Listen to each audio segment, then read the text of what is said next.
Mark, this US government shutdown, it's touched our lives, or at least people close to us. It has indeed, yeah. It is. It's one of those issues which, if you dip in and out of America, you might not notice it at the moment, but come here for a little while and you do notice it. As two of my friends did, actually. Elaine and Derek came to, a long-planned trip to Washington, D.C., museum capital of the world.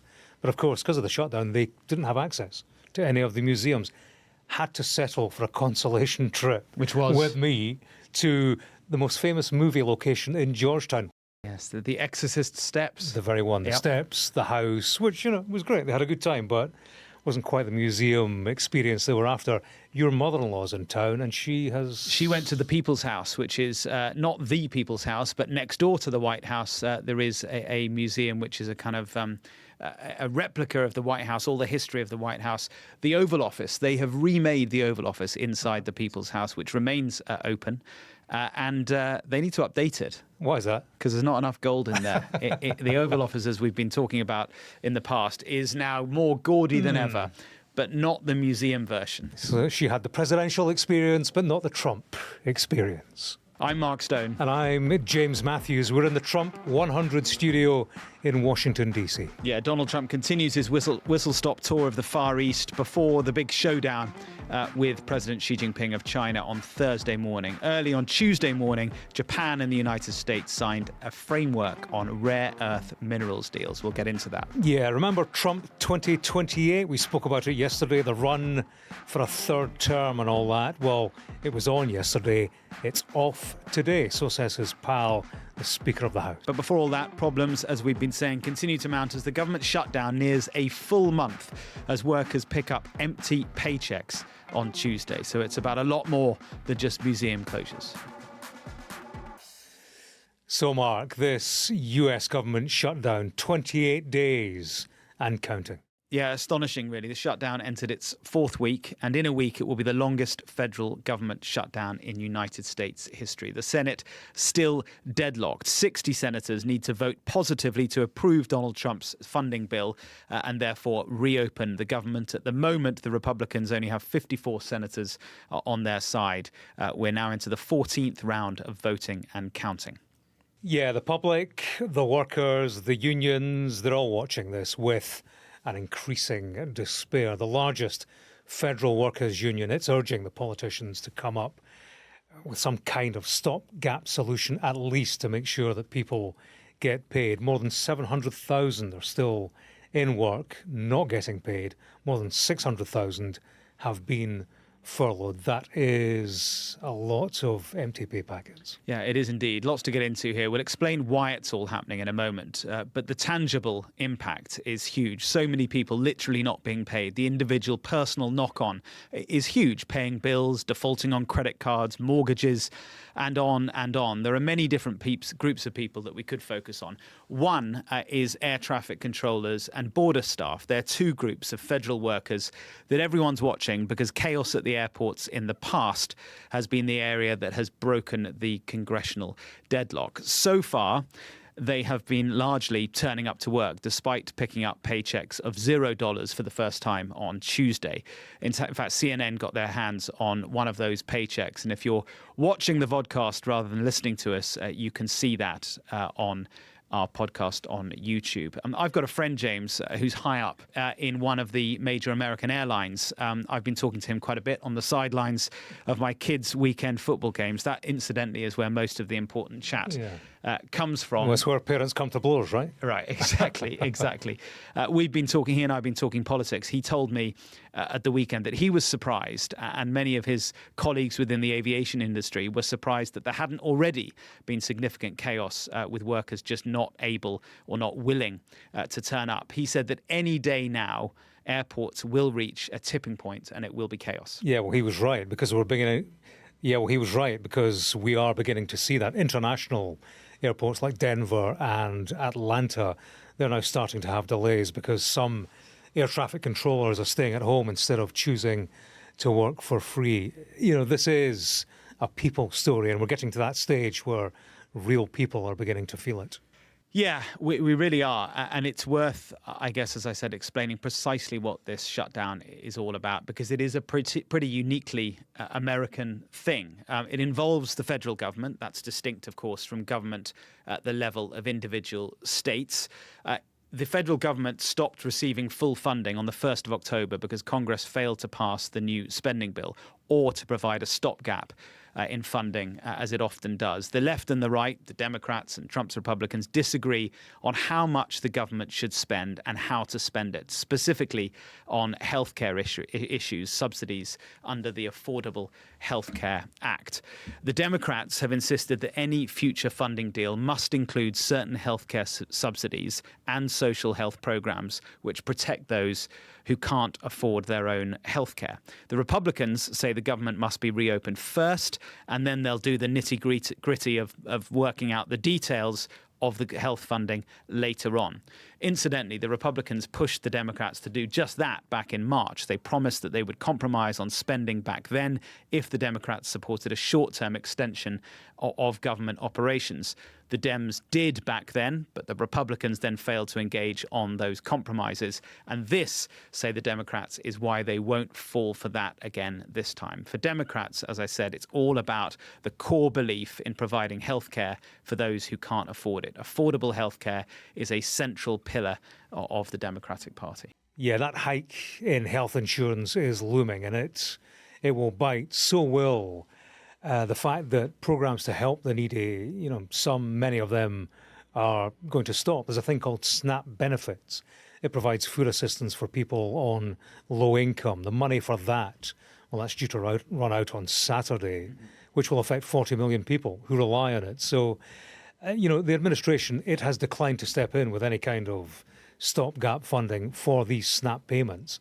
So you have 1 in 8 Americans wondering where their next meal is going to come from. Yeah, it is, some are saying, revealing that Trump's White House is stepping in to provide funding for things like the military, making sure they're getting paid. But then on other issues, as you say, these SNAP benefits, there is no stopgap. There is no one stepping in to help these people. And I had a true sense of the impact, the pain of all this, what it looks like, what it feels like this past week while we were filming a story in Pennsylvania. And we came across a food bank, a long line of people waiting for handouts from a Christian organization. And we met one woman who is already feeling the impact. Okay, my name is Geraldine Santiago. I live here in Middletown, PA. Yeah. I'm a low-income family. I do receive food stamps, and with all this shutdown in the government situation, it's been hardly difficult. I'm sure. So I saw this in Facebook. Yeah. Right now, just sitting down, relaxing, and I'm like, oh my gosh, let me drive real fast to see if I could, be on time to receive food. So we filmed there, as you could see, or as you could hear. She went into the food bank and was given much needed supplies by a man called Melvin, who runs the place. And James, to as you know from all that you do as well, to dip into her life and to see her anguish, it was quite something. You want to come in? What's wrong? I don't know. I'm so grateful. Like, this is crazy, all this. Oh, God. What's wrong, man? All this situation with the government is so crazy. Like, I'm not the only one who's suffering right now. I know there's a lot of older people that don't have family. And, like, for you to do all this is a blessing. It's literally a blessing. Yeah, it's grim indeed. The human stories behind the politics of it all, which are, of course, in full spate. The Republicans, well, their messaging is that this is all about Democrats wanting free healthcare for illegal aliens, as they would have it. The Democrat view is that this is very much a fight worth having and one that they can win, that when insurance premiums rise in tandem with the hardship that we've just heard, the blame will land squarely with the party of government. And all the while, Donald Trump, he's continuing his important tour of Asia, breaking, incidentally, with the precedent of past presidents who've chosen not to travel overseas during prolonged shutdowns. That's a lot of precedents, Mark. But yeah, you're right. He's been meeting Japan's new prime minister, and they signed deals on trade and on critical minerals. It was all pals with The woman they're calling here Trump's new bestie, Sanai Takaichi, is her name. Pretty cool, actually, that's for sure. She's a drummer, heavy metal drummer, and clearly knows how to get a tune out of Trump. We're told that she nominated him for the Nobel Peace Prize, and she's pledged to increase defence spending in line with US wishes. So she has been studying the template. The president, he spoke to US and Japanese sailors on board an aircraft carrier, the USS George Washington, commander-in-chief in his setting of choice. He does like the military audience, doesn't he, in this military backdrop. And it was every inch the made-for-media event, a Hollywood entrance. Did you see it, Mark? Wow. I mean, it was. Yeah, lowered in towards his audience, standing by fighter jets on this mobile section of the flight deck that came down.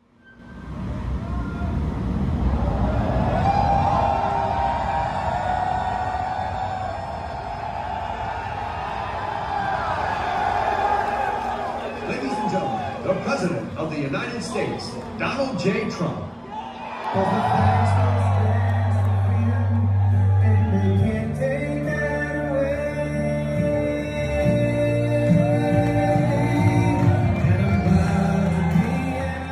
Close encounters of the Trump kind.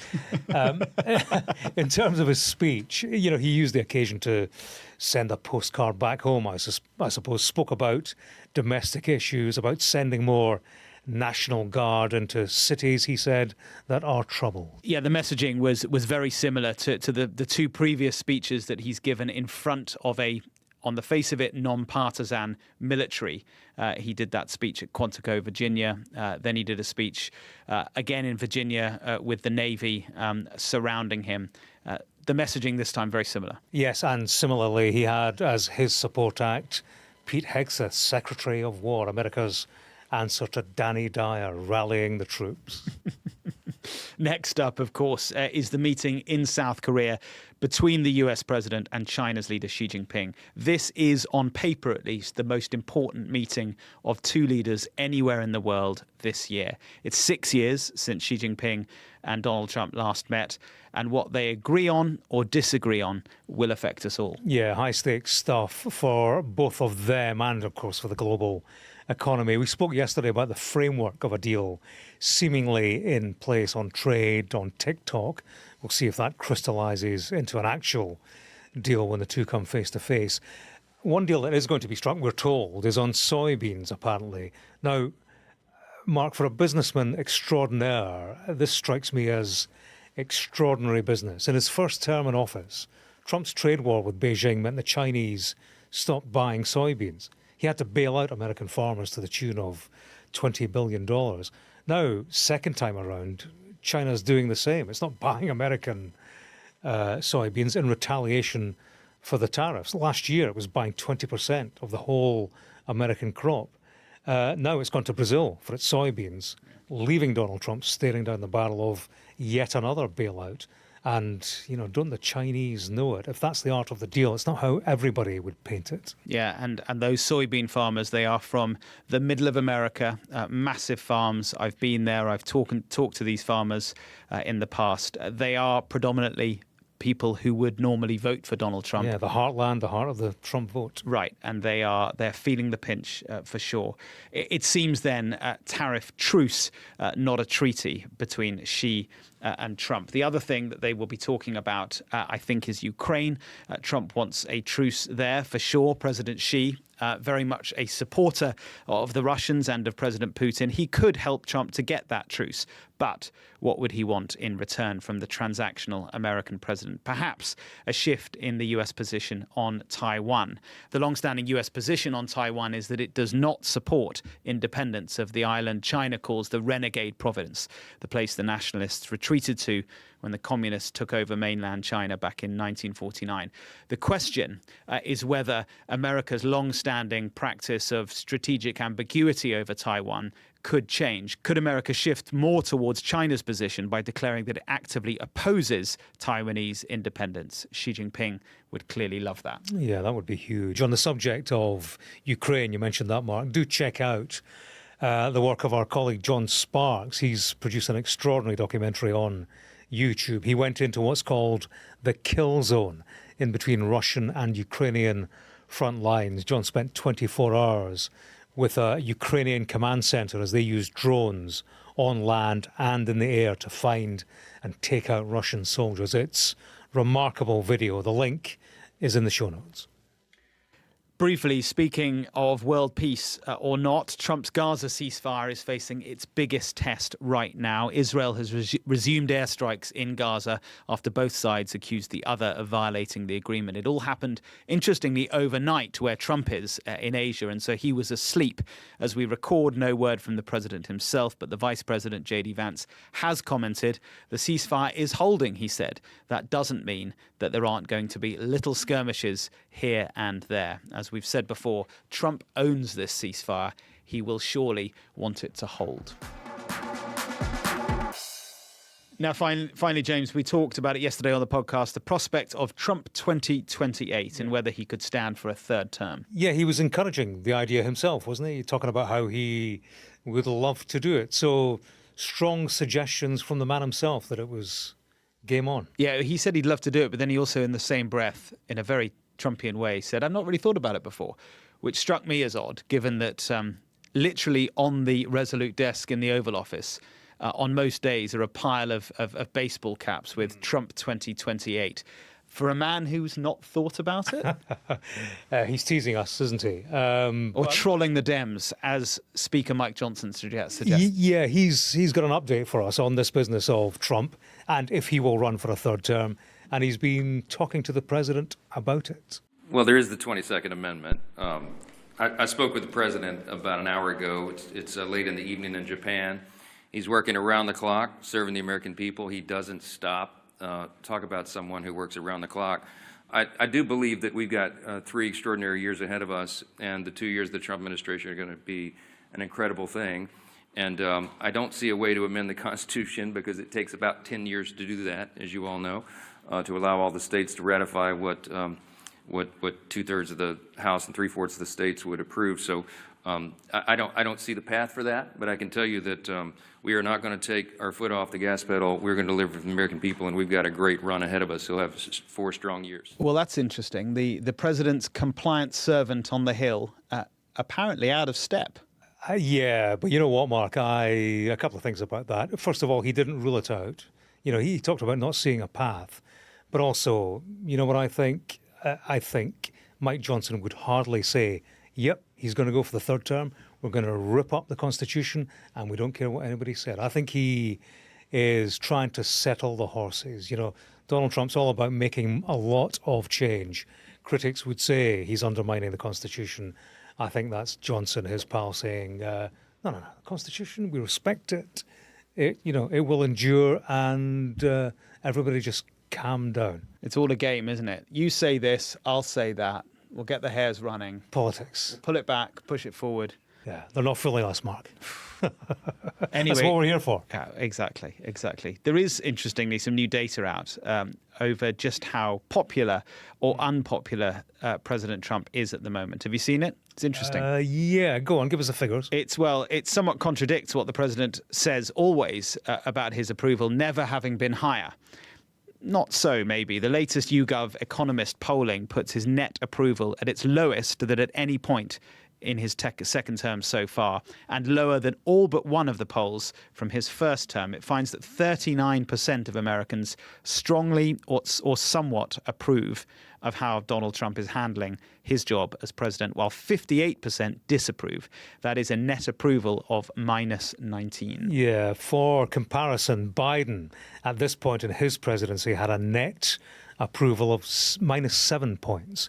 Trump at this point in his first term had a net approval of -17 points. Yeah, so -17 this time last time for Trump, -19 this time. Yeah, a parallel poll from Reuters Ipsos, which returns very similar numbers, actually.